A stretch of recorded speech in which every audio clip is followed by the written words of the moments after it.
Eu sou a Tayla Maria e eu vou apresentar sobre os Kanamari. Aqui tem um breve sumário. Os Kanamari chamam a si mesmos de Tukuna, termo que significa gente e que eles estendem a todos os povos da família linguística Katukina. A despeito das adversidades que o século XX lhes trouxe, em particular a presença crescente e violenta de não indígenas, os Kanamari vêm conseguindo manter a riqueza e complexidade de sua língua, mitologia e rituais. Originalmente moravam nos tributários do Alto Médio Rio Juruá, no estado do Amazonas, onde a maioria deles ainda vive. Também se estabeleceram no Alto Itaquaí, afluente do Javari, e no Médio Javari e no Japurá. Estão atualmente situados em diferentes terras indígenas: Vale do Javari, onde ocupam os rios Curuçá, Javari, Itaquaí e Jutaí. Mauité, que continua ao sul do Vale do Javari e compreende os tributários da margem esquerda do Médio Juruá. A terra indígena Kanamari, situada nos tributários da margem direita do Juruá, rio abaixo da cidade de Ironepé. Duas pequenas áreas no Japurá, Maraã e Paraná do Paricá. Existe um grupo morando em Umariaçu, no Alto Solimões, habitada pelos Ticuna. Também há um pequeno grupo morando no Alto Juruá, rio acima da cidade de Cruzeiro do Sul. Dois fatos complicaram a identificação deles: o uso de termos como Kanamari e Katukina, para se referir a grupos que não falam Katukina, e as distinções feitas pelos primeiros viajantes e pelos Kanamaris entre os diferentes subgrupos de A. Há ao menos um grupo chamado Katukina, que fala uma língua da família Pano e vive no Alto Juruá, no estado do Acre. Para os primeiros exploradores brancos, havia dois tipos de indígenas no Juruá: os violentos Kaxinawa, que correspondiam a todos os grupos Pano, e os pacíficos Kanamari, Katukina ou Kulina, que correspondiam aos grupos Katukina e Arauá da região.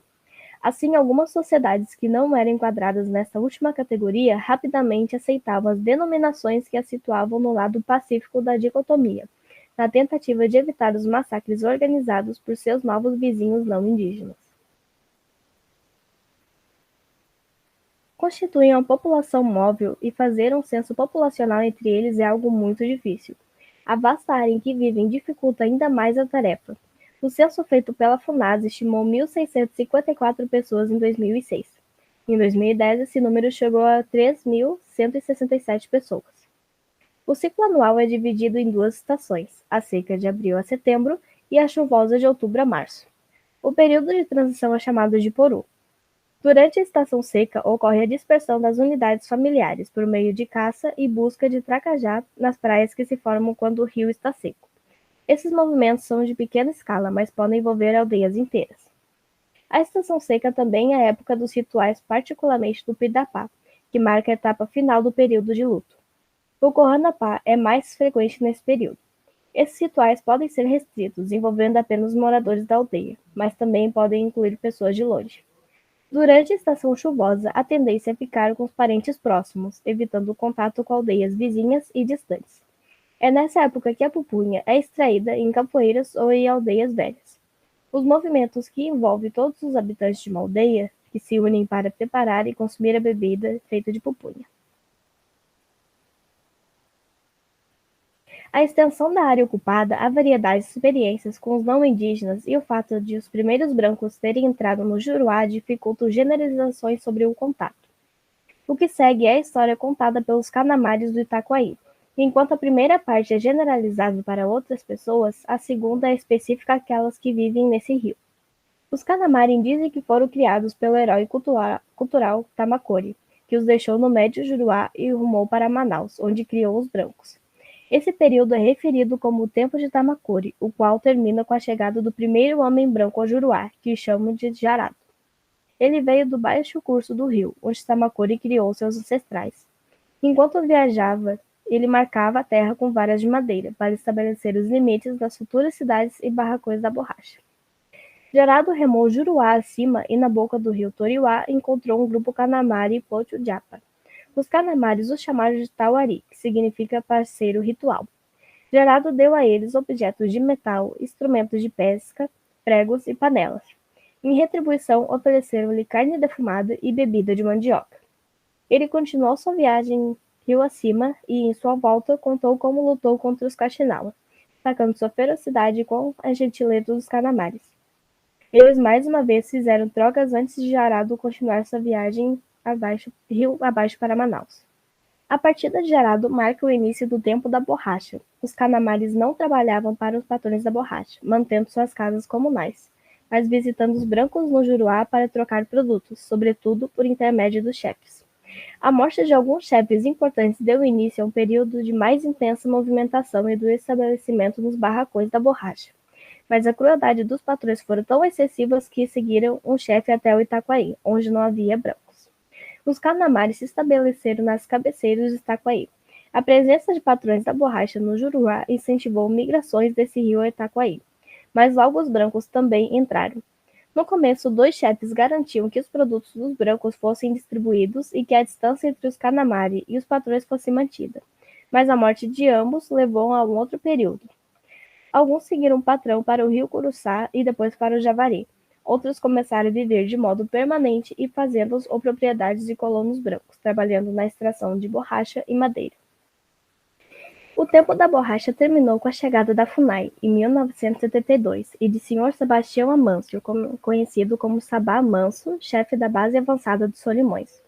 O subposto foi estabelecido na aldeia de Massapê, que iniciou a remoção da população não indígena e foi concluído em 2002. A instituição os desincumbiu de todas as dívidas com os patrões e nomeou novos chefes. Ao distribuir produtos, visitar os Canamari em suas aldeias e estabelecer um subposto que tinha que ser ocupado por um chefe de posto, a FUNAI ocupou a posição de chefe, assim se identificaram como Chuará, nosso corpo-chefe dono. No Itaquaí havia 200 brancos no rio, menos que o número de Canamari. Isso os forçou a ficarem restritos a poucas aldeias numa região circunscrita. Os brancos demarcaram as demais áreas como sua propriedade. Quando começaram a ser removidos, a FUNAI sugeriu a todos os Caminari que se mudassem para o Javari. A maioria voltou novamente ao Itaquaí.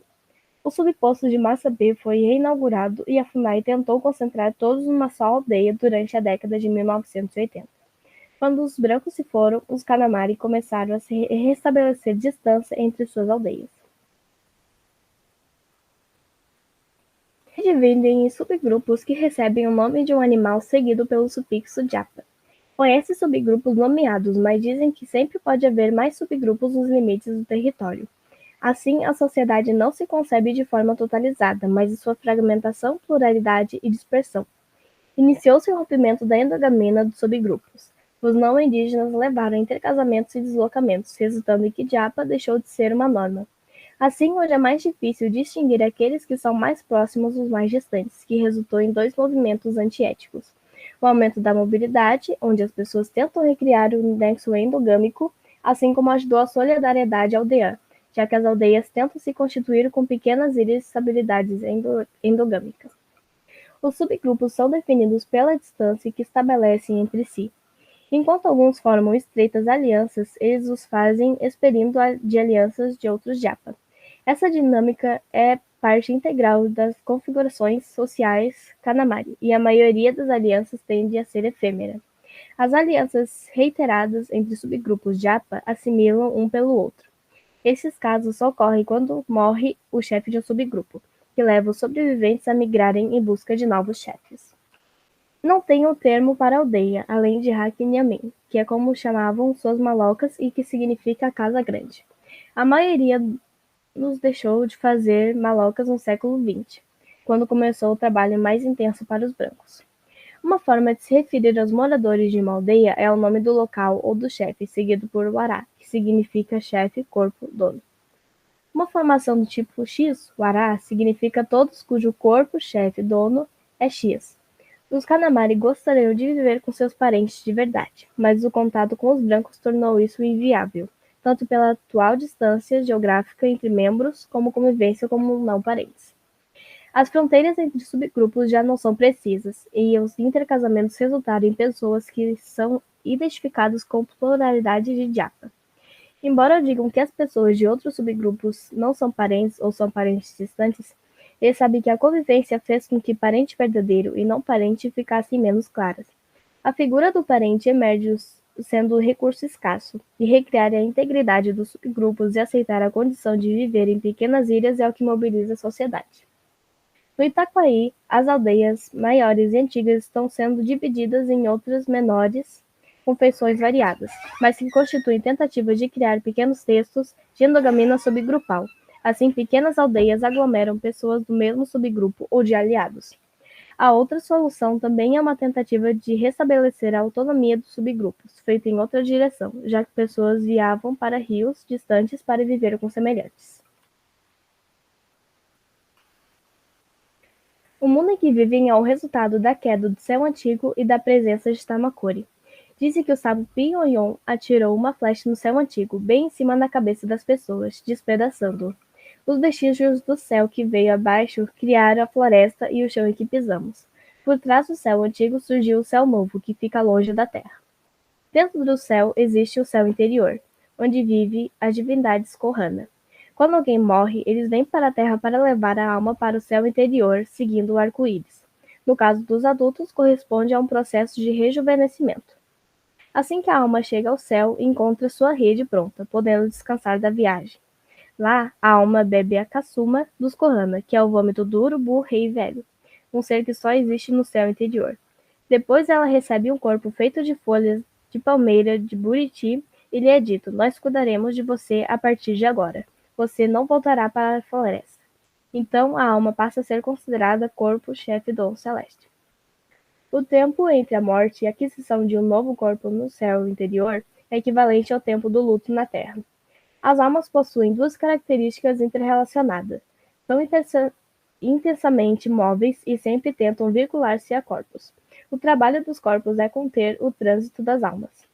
Durante o período de luto, a alma se move incessantemente entre a terra e o céu.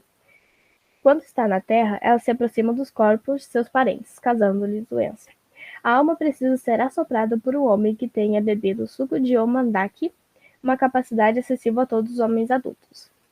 Depois da queda do céu antigo, a distância entre a terra e o céu se tornou muito grande para ser alcançada em condições normais. Entretanto, o poderoso xamã Jiamin foi capaz de ascender o céu interior com a ajuda de seus espíritos familiares. É de lá que ele contou que soube sobre a vida dos Kohana. Ele disse que tudo que existe na Terra também existe lá, com a diferença que depois da morte todos são parentes. Não existem subgrupos no céu anterior. Lá vivem juntos os Kanamari, os falantes de língua pano, os Kulina e os brancos. Os xamãs possuem um suplemento de alma em que seus Joko familiares, os Joko remetem a espíritos poderosos e antigos, e as flechas mágicas que enfeitiçam as vítimas. O corpo do xamã é impregnado com a substância que lhe permite extrair flechas Joko de seus pacientes. Tem também um número de Joko familiares, que assumem a forma de uma pedra resinosa, que no entanto não pode manter em seu corpo sob o risco de perder a razão.